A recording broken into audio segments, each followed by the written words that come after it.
Hello everyone, welcome to Hindi रोचक कहानियाँ channel.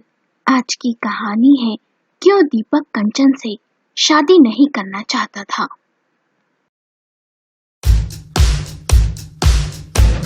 Vimla अपने गांव की प्रतिष्ठित महिला। उसके दो बेटे गोपाल और महेश थे। दोनों भाई मिलकर खेत खलियान संभालते। समय बीतता गया। गोपाल और महेश की शादी हो गई। गोपाल का मन बिजनेस करने का था। उसका मन शुरू से ही खेती बाड़ी में नहीं लगता था। गोपाल शादी के बाद अपनी पत्नी सुलोचना के साथ शहर चला गया। विमला का मन तो ना था, पर बेटे को वो मना न कर सकी। समय बीतता गया और गोपाल दो बेटों का बाप बन गया। बड़ा बेटा साहिल और छोटा बेटा दीपक। कुछ सालों के बाद मामूली सा गोपाल सेठ बन गया। विमला महेश और उसकी पत्नी कमला के साथ गांव में ही रहती। कभी कभार गोपाल के जोर देने पर शहर चली जाती थी। घर में वही होता जो विमला चाहती। विमला की बातों को घर में कोई भी अनसुना नहीं कर सकता था। विमला के घर के पड़ोस में संतोष जी का परिवार रहता था। संतोष के विमला के परिवार पर बहुत ही एहसान थे। संतोष जी तो स्वर्ग सिधार गए थे, पर उनका बेटा मनोहर, उसकी पत्नी और बेटी कंचन अब भी वही रहते थे। विमला मनोहर के परिवार को अपना बहुत ही करीबी मानती थी। मनोहर भी विमला को माँ ही समझता था। जब दीपक और कंचन छोटे थे, तभी विमला ने गोपाल से कह दिया था कि दीपक का रिश्ता कंचन से ही करूंगी। तब गोपाल इतना अमीर नहीं था और उसने उस समय विमला की बातों का मान रखने के लिए हाँ भी कह दिया था। साहिल की उम्र अब शादी के लायक हो गई थी। जल्द ही गोपाल ने साहिल का रिश्ता अपने बराबरी के प्रतिष्ठित परिवार की लड़की राधिका से तय कर दिया और सगाई की तारीख भी तय कर दी। ये सुन विमला ने गोपाल को फोन पर कहा, साहिल की सगाई में दीपक और कंचन की भी सगाई कर देते हैं। गोपाल ने कहा, माँ, वो अभी दीपक आगे पढ़ना चाहता है, उसे सगाई नहीं करना। विमला ने कहा, अरे मैं कौन सा शादी करने को कह रही हूँ, मैं तो सिर्फ सगाई करने का कह रही हूँ। शादी जब दीपक चाहेगा तभी करेंगे। गोपाल ने कहा, ठीक है माँ, मैं दीपक से बात कर आपको बताता हूँ। दरअसल ये पढ़ाई तो बस एक बहाना था। ना तो गोपाल और उसकी पत्नी गांव के गरीब मनोहर की बेटी कंचन को अपनी बहू बनाना चाहते थे और ना ही दीपक कंचन से शादी करना चाहता था। गोपाल ने एक बार फिर माँ से बात की तो ये सुन विमला भड़क गई और बोली, यदि ऐसा ही है तो कान खोलकर सुन ले रे गोपाल, मैं साहिल की शादी में और सगाई में नहीं आऊंगी। माँ की बात सुन गोपाल ने कहा, अच्छा माँ, मैं दीपक से बात कर उसे गांव भेजता हूँ। एक बार वो कंचन से मिल ले, उसने उसे बचपन में ही देखा था, फिर मैं उसे इस रिश्ते के लिए मना लूंगा। बड़ी ही मुश्किल से गोपाल ने अपनी पत्नी सुलोचना और दीपक को समझाया कि देखो, अभी सगाई कर लेते हैं, फिर कोई ना कोई रास्ता निकाल ही लेंगे, क्योंकि माँ जिद पर अड़ गई है। वे साहिल की शादी और सगाई में नहीं आएंगी और खामखा बखेड़ा खड़ा करेंगी। गोपाल के समझाने पर दीपक और सुलोचना मान गए। दीपक कंचन से मिला और अपनी दादी का मन रखने के लिए हाँ के चला आया। कंचन और उसके माता पिता बहुत ही खुश थे। धूमधाम से साहिल, राधिका और दीपक कंचन की सगाई हो गई। सगाई को 1 महीना बीत गया, पर ना तो कभी दीपक मिलने आया और ना ही कभी उसने कोई फोन किया। कुछ दिन बीते ही थे कि कंचन के माता पिता एक शादी में गए थे। वहां से लौटते हुए उनका एक्सीडेंट हो गया और मौकाए वारदात पर ही उनकी मौत हो गई। कंचन पर दुखों का पहाड़ टूट गया। उस समय गोपाल और उसका परिवार गांव आया।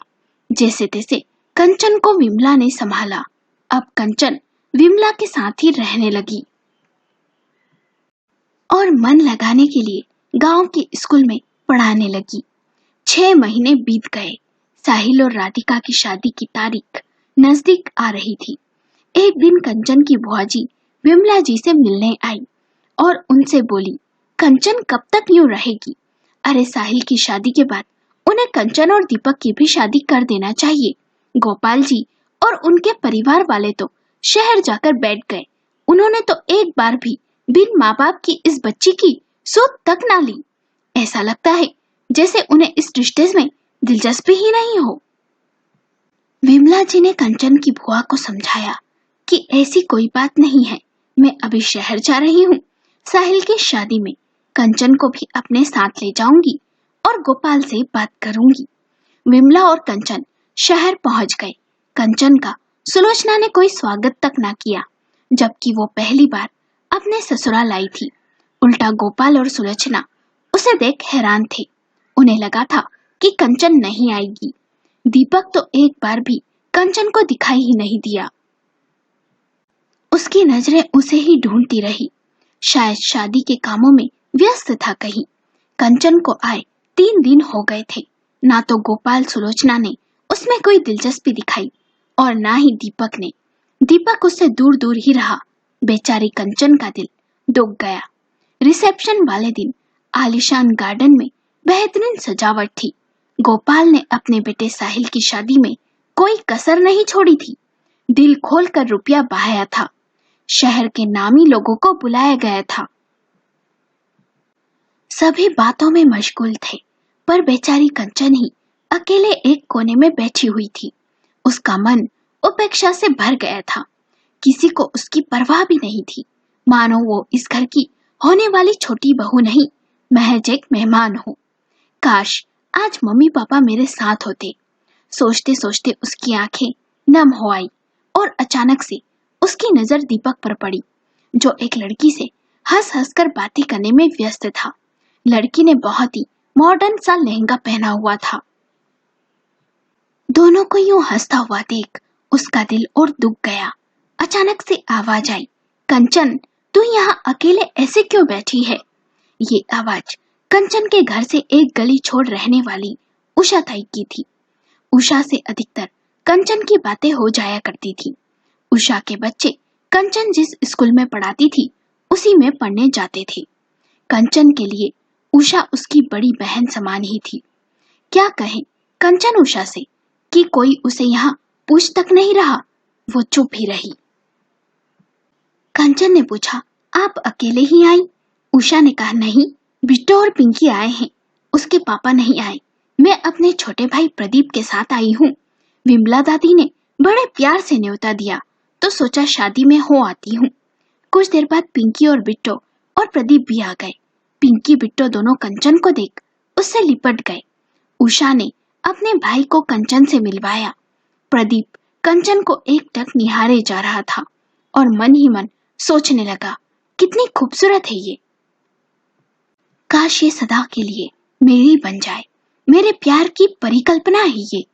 तभी उषा ने प्रदीप से कहा, ये दीपक है ना, उसकी मंगेतर है।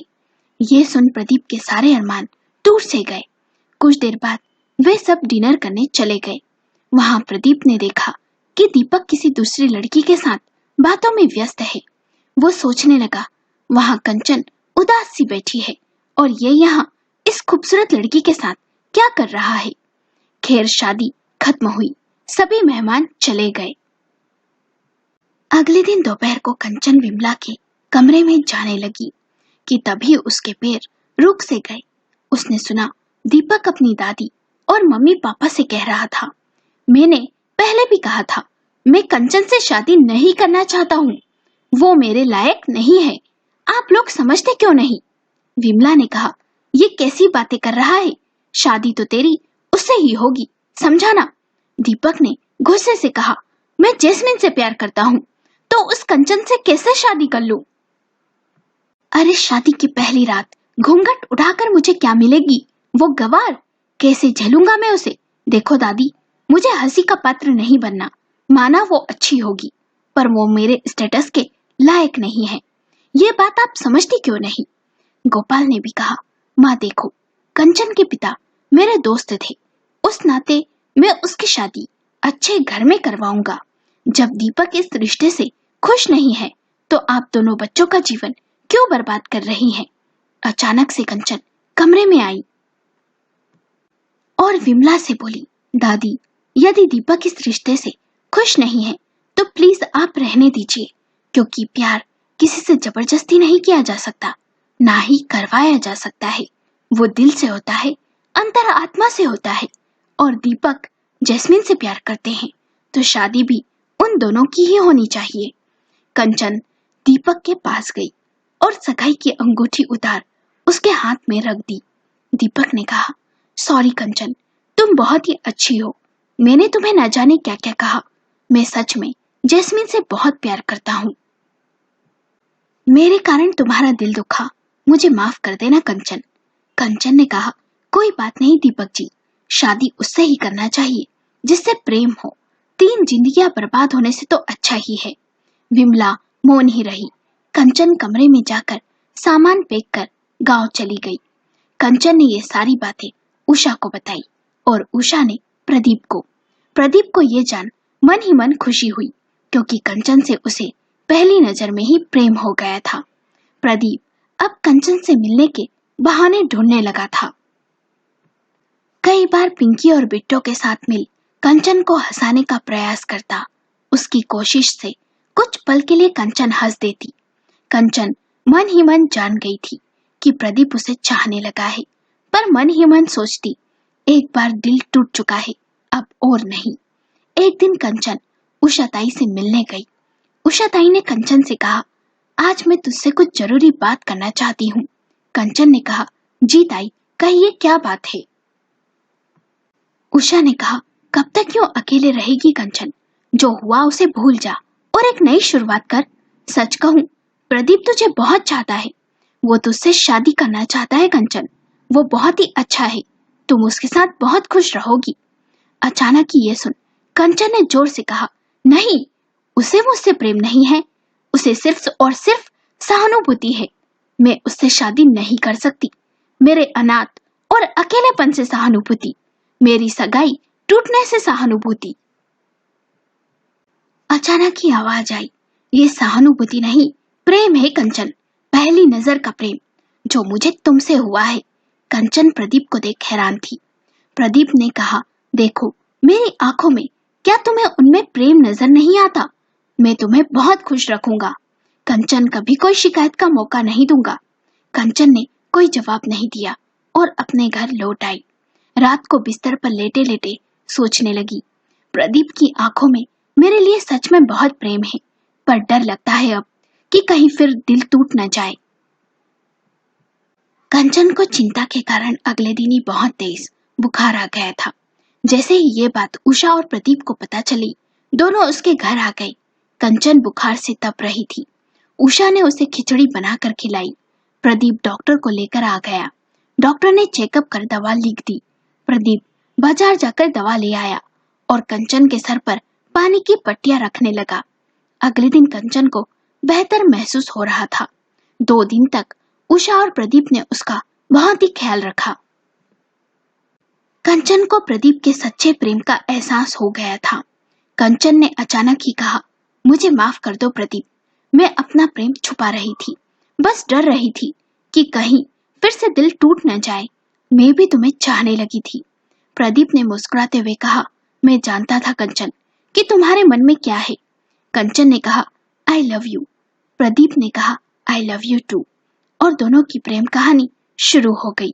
जल्द ही दोनों ने शादी कर ली। कंचन बीती बातों को भूल प्रदीप के साथ बहुत खुश थी।